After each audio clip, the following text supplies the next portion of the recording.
熬过了冬天，盆景又到了新的一年生长季。正常休葚后的杂木盆景，从2月底至4月中修剪放盆后恢复是比较快的。春季修剪是一年当中的重头戏，按照盆景的造型要求，才干剪枝，新芽会很快长出来。这盆榆树是经历了钢盆施枝，放养1年后才形成现在这个样。对这种枝条生长凌乱的盆景，应该怎样修剪？先确定好各分支的出枝位，从顶开始，逐层往下，剪出各分支之间的空间。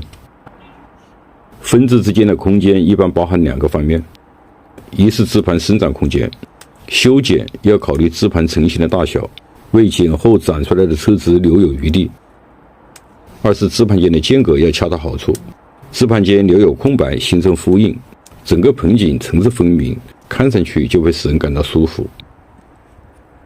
像这个部分，2枝之间过于亲密，以后新长出来的侧枝会形成交叉，剪出空间就会形成前后枝的呼应或映衬。各分支在主干上的分布，一般是盆景初期培养就定好位。这里主要讲的是分支成型过程中的修剪。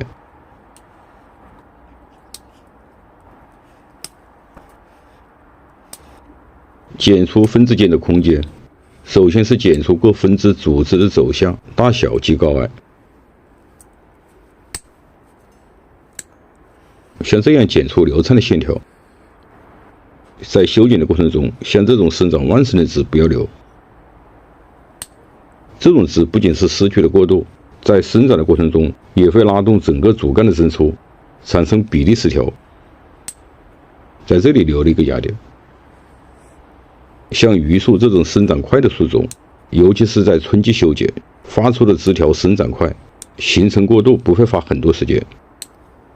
因此像榆树尽量的不要做盘扎，主枝盘扎后会形成粗细不等，会留下过多的人工痕迹，显得十分难看。这是去年6月份树势恢复后长出来的枝条，大半年时间就把主枝拉出到位。修剪是盆景成型过程中最直接有效的手段，在生长季截短枝条会刺激萌生更多的侧枝，同时修剪也可以调节枝盘形成中的生长平衡。剪掉这种强势枝，能使其他枝条分配到更多的养分，加快枝盘成型中的速度。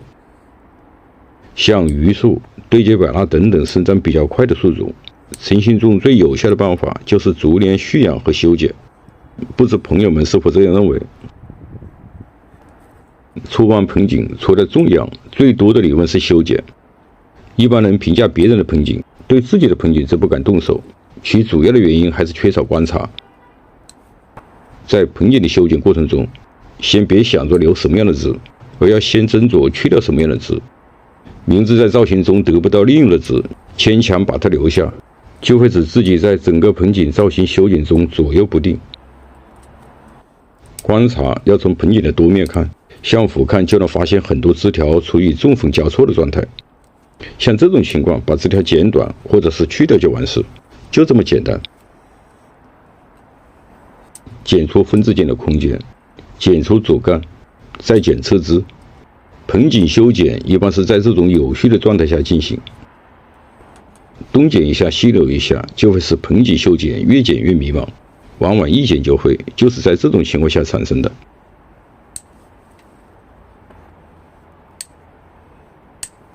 剪侧枝是为了发出多级侧枝，形成丰满的枝盘。对侧枝的修剪实际上就是控剪，控制侧枝的长度、粗度，使之与主枝比例协调。像榆树，春剪侧枝可以一次剪到位，粗枝紧凑才能形成丰满的枝盘，呈现出单枝成景与整体成型的自然和谐。像这种分支已基本形成多级侧枝的过渡，修剪的力度不大，在往后的生长中就会因增粗过快产生变形，这就是剪侧枝是控剪的道理。盆景在生长过程中各部位的强弱是不同的，上端尤其是顶处于最强势，修剪的力度要大。像下端的枝条或是造型中的下跌及飘枝，供氧量比较小，生长会相对慢一点。对这类植的修剪要手下留情，区别对待，可以适当采用攀杂定型。修剪一般是剪短过长的枝，保持它的基本造型。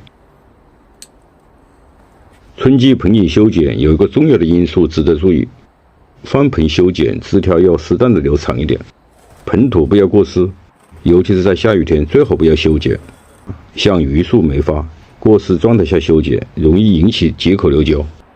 盆景修剪要因不同树种区别对待，但总的基本方法如同这盆榆树修剪一样。我这里只是抛砖引玉，有不同见解请在评论区留言。我是三绝农场，感谢你的收看，下期见。